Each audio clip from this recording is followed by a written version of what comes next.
ఖమ్మం జిల్లా సింగరేణి మండలం కామేపల్లి మండలాల్లో సీసీఐ కొనుగోలు కేంద్రంలో పత్తి అమ్మకాల విధానంపై రైతులకు అవగాహన కల్పిస్తూ ఇల్లందు వ్యవసాయ మార్కెటింగ్ శాఖ అధికారులు పలు గ్రామాల్లో అవగాహన కార్యక్రమాన్ని నిర్వహించారు.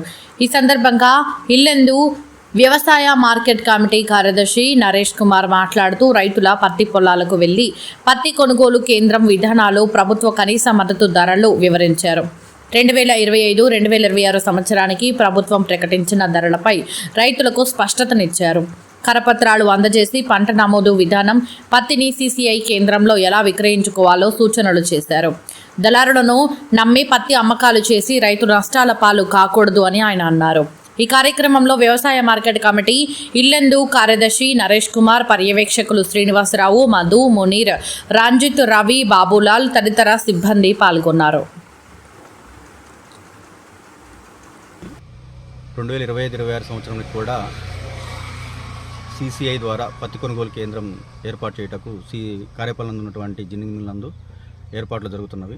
అందులో భాగంగా ఈ సంవత్సరం ఇచ్చినటువంటి మద్దతు ధరను 8,110 రూపాయలు కేంద్ర ప్రభుత్వం ఇచ్చిన మద్దతు ధరను రైతులకు అందరికీ తెలియజేసేదాని కోసము ఈరోజు కామేపల్లి మండలం ఉన్నటువంటి పత్తి చేల వద్దకు రైతుల వద్దకు వెళ్ళి వారికి ప్రభుత్వం ప్రకటించినటువంటి మద్దతు ధరలను తెలియజేయడం జరిగింది.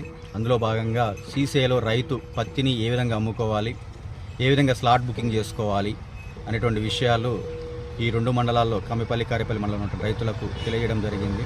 అందులో ముఖ్యంగా రైతులకు సెంటర్లో ఎటువంటి ఇబ్బందులు కలిగినా 889-728-1111 నెంబర్కి ఫోన్ చేసి వారి యొక్క సమస్యను వివరించినట్లయితే సంబంధిత సెంటర్ ఇన్ఛార్జ్తో మాట్లాడి సమస్యను నివృత్తి చేయడం జరుగుతుంది. ఇది టోల్ ఫ్రీ నెంబరు. ప్రతి ఒక్క రైతుకు తెలియవలసి ఉండటం వలన ప్రతి రైతుకు కూడా తెలియజేయడం జరిగింది. బ్రోచర్ ద్వారా కూడా తెలియజేయడం జరిగింది. ఈ సంవత్సరం ఇచ్చినటువంటి మద్దతు ధర 8,110 రూపాయలు. తేమ శాతము 8 నుంచి 12 ఉండవలసి ఉంటుంది. 8,110, 8,060, 8,010 రూపాయలుగా ప్రభుత్వం మద్దతు ధర ప్రకటించడం జరిగింది. అదేవిధంగా 2025 సంవత్సరానికి ఇచ్చినటువంటి మద్దతు ధరలను కూడా రైతు సోదరులందరికీ తెలియజేయడం జరిగింది.